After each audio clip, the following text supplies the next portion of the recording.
Shalom. Kebenaran hari ini 24 Mei 2023 dengan tema Virus Kefasikan.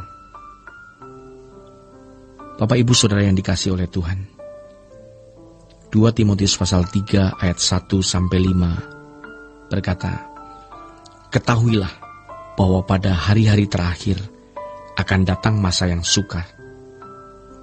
Manusia akan mencintai dirinya sendiri dan menjadi hamba uang. Mereka akan membual dan menyombongkan diri. Mereka akan menjadi pemfitnah. Mereka akan berontak terhadap orang tua dan tidak tahu berterima kasih. Tidak memedulikan agama. Tidak tahu mengasihi. Tidak mau berdamai. Suka menjelekkan orang.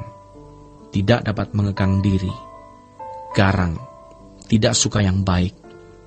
Suka mengkhianat, tidak berpikir panjang, berlagak tahu, lebih menuruti hawa nafsu daripada menuruti Allah. Secara lahiriah, mereka menjalankan ibadah mereka, tetapi pada hakikatnya mereka memungkiri kekuatannya. Jauhilah mereka itu." Jadi pada saat itu, agama masih eksis. Keyakinan kepada Tuhan masih ada. Namun mereka memungkiri esensi, inti dari ibadah. Sama seperti keadaan kita sekarang, bukan? Maka pertanyaan untuk kita hari ini, apakah kita sudah bersih dari virus mencintai diri sendiri, hamba uang, tidak jujur, menyombongkan diri, pemfitnah, dan lainnya? Apakah kita sudah sungguh-sungguh memeriksa hidup kita? Mungkin kita berkata, hidup saya jauh dari hal-hal ini. Secara label, mungkin kita tidak merasa memilikinya. Apalagi jika kita sebagai rohaniwan, sebagai pendeta. Label-label ini adalah label-label yang negatif. Kita tidak mau memiliki label ini. Egois, hamba uang, pemfitnah, berontak terhadap orang tua, tidak tahu berterima kasih, tidak tahu mengasihi, tidak mau berdamai, dan seterusnya. Saudara yang terkasih, kalau bukan oleh pimpinan Roh Kudus, kita bisa tidak menyadari bahwa kita sebenarnya terpapar oleh virus kefasikan dunia ini. Dan kita harus mempersiapkan diri kita menghadapi dunia yang terus bergerak, terus berubah. Sesuai dengan apa yang dikatakan Tuhan Yesus sendiri dalam Matius 24, bahwa dunia semakin jahat. Dan karena bertambahnya kejahatan, kasih kebanyakan orang menjadi dingin. Kita mengkhotbahkannya, kita mengajarkannya kepada orang lain. Tetapi pernahkah kita bertanya kepada diri kita sendiri? Introspeksi dengan jujur.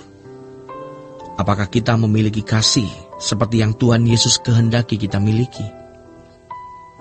Kasih standar Tuhan. Jika tidak, berarti kita terpapar dengan virus ini. Cinta diri sendiri atau egois. Menjadi hamba uang, ada kesombongan, tidak tulus, tidak mau berdamai, artinya tidak bisa mengampuni orang. Kalau sudah sakit hati, sudah dendam, tidak bisa mengampuni. Jangan kita anggap itu adalah hal naif. Justru ini yang prinsip, yang semua ini dirangkai dengan satu kata, yaitu kasih. Mari kita jujur untuk mengoreksi diri sendiri dan mohon Roh Kudus menerangi kita. Siapa yang sadar kalau dirinya itu sombong? Siapa yang sadar bahwa dirinya tidak tulus?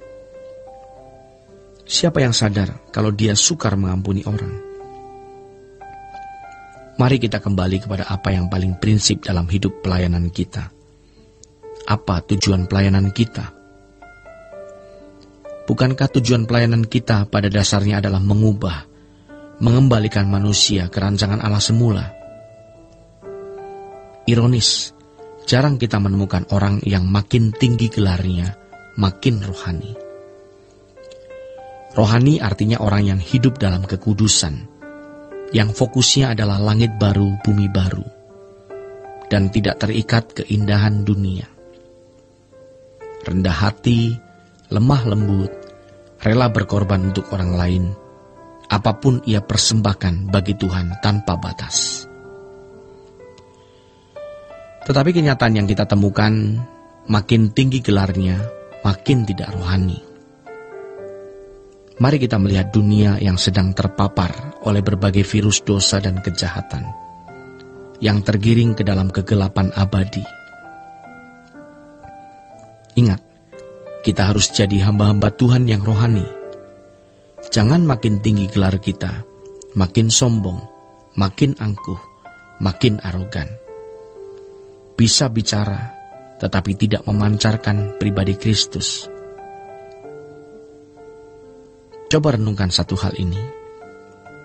Seandainya Tuhan Yesus datang ke dunia hari ini, puaskah Tuhan dengan hidup kita? Pelayanan tidak harus berkhotbah di mimbar. Kalau kita tidak bisa pergi ke pulau-pulau jauh, uang kita yang bisa membawa hamba-hamba Tuhan ke pulau-pulau yang jauh, dan kita menanam saham kekal di situ. Merekalah yang menjadi perpanjangan tangan kita. Menyongsong hari esok, masalah dunia bukan hanya demografi. Masalah yang lebih besar adalah kejahatan manusia yang bertambah-tambah dan membawa orang menuju kebinasaan. Tetapi bagaimana kita bisa mengubah orang lain kalau kita sendiri belum berubah? Bagaimana mahasiswa bisa berubah kalau dosen-dosennya tidak berubah? Bagaimanapun tidak bisa ditutupi apakah orang itu rohani atau tidak. Ingat, yang rohani adalah orang yang hidup kudus, fokus langit baru, bumi baru, tidak terikat dunia, rela berkorban apapun untuk pekerjaan Tuhan. Hidupnya tidak melukai, tidak menyakiti sesama, dan pasti bisa dirasa oleh sesama. Jadi, menjadi tantangan kita semua untuk memiliki kehidupan rohani yang betul-betul baik. Sebab kalau kita memiliki pikiran dan perasaan Kristus, maka dimanapun kita hadir, kita menulari sesama. Tidak bisa tidak. Demikianlah renungan pada hari ini. Tuhan Yesus memberkati.